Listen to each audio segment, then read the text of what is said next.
Hi guys, so basically, for my school's K-pop club, I made a presentation about ENHYPEN's lore, and I wanted to just practice speaking for everything in this video here.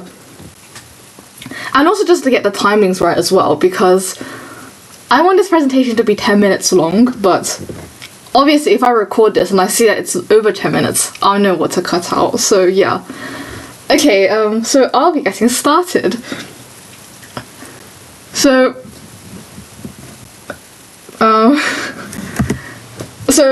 you might have seen from the pictures that whatever you see here in ENHYPEN lore, you always hear Dark Moon as well.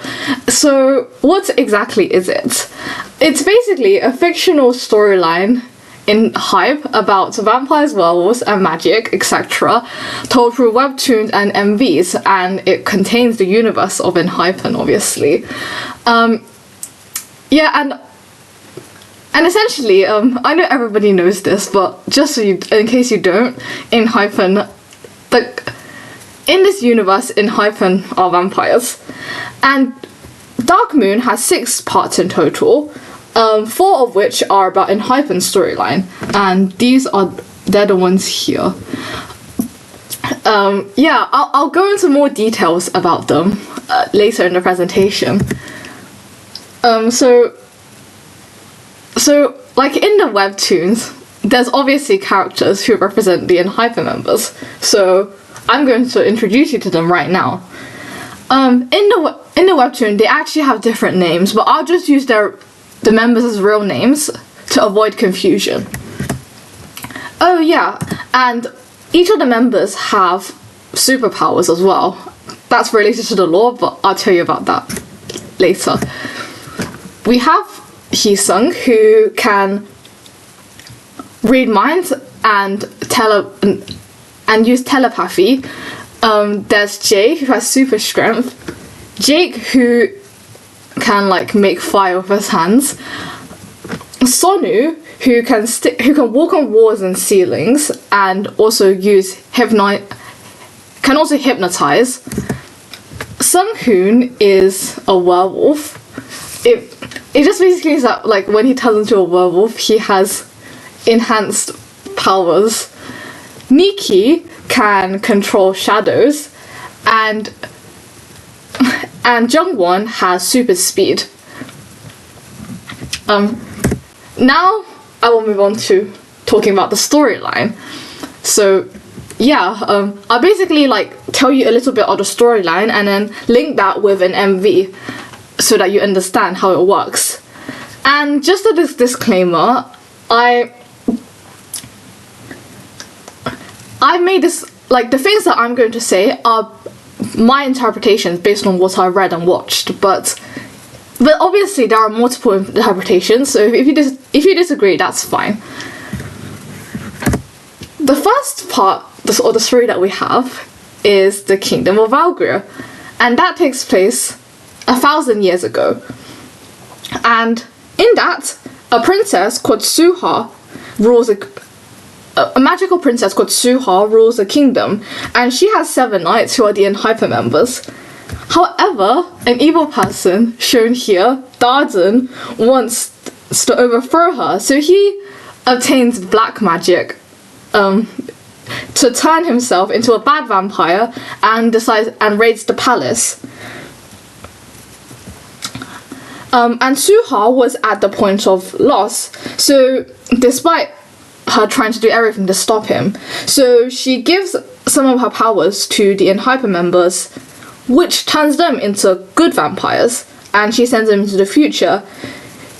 She promises them that when she reincarnates, they'll be able to defeat Darden together. And essentially, this is shown in the Drunk Days MV, where when the girl tipped, the girl here is Sooha, and she tips blood into a fountain, and that represents her giving her powers to the ENHYPEN members. And also in the Bite Me MV is when they travel into the future, because in the scene, they look up and then they change scenes and they turn into coffins and then they fall down again. Yeah, and just so you know, I've just said that. I just called it the Dark Blood title track because there's no way that I am going to say in a school that, in a classroom where there's a teacher supervising, that I listen to a song called Bite Me. Like, no, so yeah. Okay, now moving on to the next part, which is Children of Vanfield, and it's quite a long storyline that takes place from the 1800s to 2000s, and so like the members are now in the future, but they've lost their memories. They become children through time magic, I don't know, and they don't know that they're vampires. In this, now they're looked after at this place called Vanfield House, which was ran by guardians of Princess Sooha, who were also sent to the future. And this is shown in the Give and Take and MV, as like this, yeah. And the members are told that the outside world is dangerous and they're only safe here. However, when they grow, it takes about 100 years, but like, it's because they're vampires, they don't age, they stop aging after a certain point. So basically, when they get older, so when they become young adults in vampire terms, they start to regain their powers that Sooha gave them, and they find that the guardians are keeping secrets on them, so they make a plan to escape. Eventually, the Vanfield house gets attacked by bad vampires, and they take the chance to run away whilst the house is on fire. This is shown in the Tame Dashed MV, where like they've run through the forest between their house that separates the house and the outside world, and you know that it's from that point because they're wearing like Victorian style clothing and they have dust on them. So essentially, after they run away from Vampire House, for the next... Okay, they run away in like the 1920s, but so then between the 1920s and 2000s, they try to integrate into human society, and like, yeah,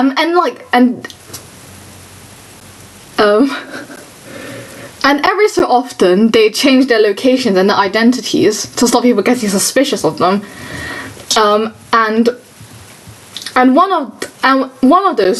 One thing that happens in their adventures involves them being the software engineers at a technology company called VesselSoft, which is like what the Blessed Cursed MV shows them. Yeah, and like that takes place in 1999 or 2000. After that, we go on to Blood Altar, which takes place in the present day. So essentially, this is where they arrive at a city called Riverfield and change their identities to being high school students at a school called the Sealess Academy. And there, they play a sport called Nightball. It's sort of like rugby, but it's a fictional sport, and they are the school's team. And part of that is that they're rivals with the team from Sunshine City School, who are werewolves. Sorry, I forgot. Wait, sorry. Okay, I'll start this part again. So, yeah. So, like, they play a fictional sport called Nightball, and they're the team there. And this is a picture, if you can see the real ENHYPEN members, like, it shows them being in the Nightball uniform, and it also has the Sealess logo in the back. So their rivals, okay, so talking about the rivals part, it's like they have a rivalry with the team from Sunshine City School, who are werewolves. Here's a picture of them there. And basically, because like in the storyline, like vampires and werewolves hate each other, and like these two, the students from these two schools they claim to hate each other, but in reality they're frenemies. Like, sometimes they hate each other, but they also bicker as well, and I think that's really funny. And especially in Blood Altar, they're very like involved in the plot, so I have to give them a mention. I think they're really cool. Okay, so now moving on to Sooha. So yeah, so basically now a new student arrives at the school, and she is Sooha, having reincarnated in the present day. The members feel like she is familiar, but they don't remember her as they lost their memories. So that's a picture of Sooha from like the webtoons.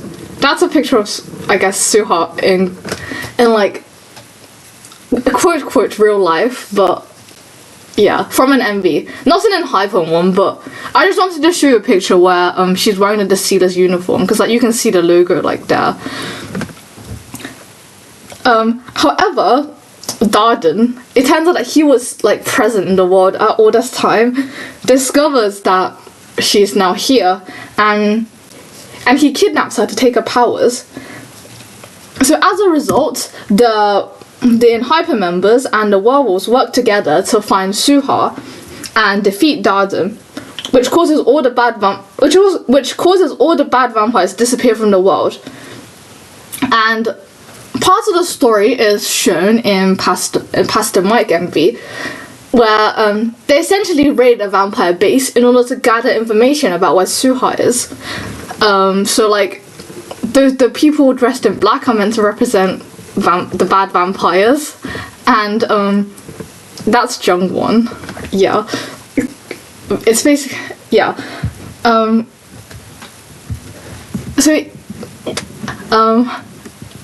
Okay, how do I start now? However, it turns out that although Darden was defeated, he had actually created a plan. Sorry, I'll start this slide again. So, although Darden was defeated, it turns out that he actually created a copy of Sooha as a backup plan, and she is called Selen. And essentially, she comes to she becomes a student at ENHYPEN school, and she claims to be the real princess from the past. That's a picture of her here. And because ever since she arrived, there's also been new incidences of strange vampires. So the members and Sooha have to try to work out what's happening, and that's where I've gotten up to in the webtoon. Yeah.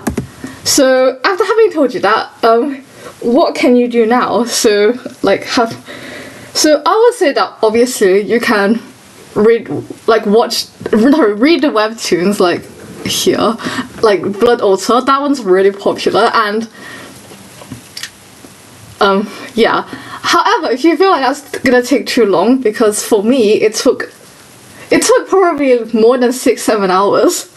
You could also watch a summary video online, and this is the one that I really recommend. Like it explains everything. If you just type Darkmoon explained and you go find it, you'll be able to see. The YouTuber is called Stephen Catalin. So yeah, you can watch the ENHYPEN MVs to see how this all fits together. And another thing that you could do is watch analysis videos of the music videos. And I recommend this channel called Bookish Theories. I've linked down a playlist where she has all of the Darkmoon analysis videos, so you can watch that. But I recommend you to start watching from Future Perfect Pastor Mike onwards, because before that I was slightly confused about everything that was going on. So yeah, that's the end of my presentation. Thank you for listening. Yeah, bye.